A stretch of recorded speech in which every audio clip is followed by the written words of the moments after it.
Sandy. It's James. It was great chatting for the day. I'm just leaving now, and I'll see you later this evening. When you're blending whisky, it's all about getting the flavour right. And from a blender's perspective, the quality is really important, but just as important is the continuity of that whisky, batch to batch. The challenge to develop a whisky glass in space is the same challenge that rocket designers have, which is ultimately managing how fluids work in a zero gravity environment. The key considerations for me in preparing this new blend that will be able to be drunk in space is to understand what is already known about flavours and consumption of food and drink in space. By tweaking the recipe, changing the recipe slightly, hopefully I can emulate the flavours that are on Earth. The Open Space Agency really is dedicated to enabling citizen space exploration, so amateurs like myself and the team who, I guess, believe it's possible using open hardware, open technology to contribute meaningfully to genuine space exploration. I have a little boy who's just turned 6 who absolutely loves planets, rockets, spacemen. By default, I know lots about space now that I never knew before.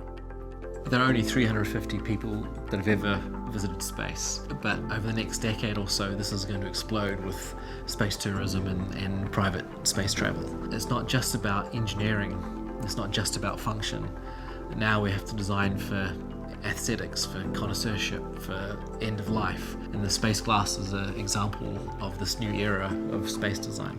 First thing I thought of when the space glass was first introduced to me was I was a little bit concerned that there would be a risk of this container glass design contaminating the whisky and changing the flavour. I'm really interested in talking to Sandy and actually figuring out what it takes to be a connoisseur of whisky. We've got to figure out how to make this an experience that works for connoisseurs. So it's not just about getting liquid into the mouth of an astronaut. I mean, if that was the brief, we'd do it with a tube.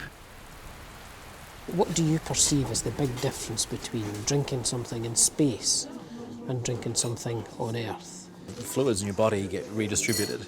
So basically your head fills up with fluids from other parts of your body. The eating experience or drinking experience changes when you have a cold is exactly what zero G is like. And so astronauts talk about wanting spicy foods, they want hot sauce, they want horseradish. If I'm going to design a whisky it's going to emulate a whisky that's drunk on Earth, I need to have something that's going to be a little bit more concentrated in flavour.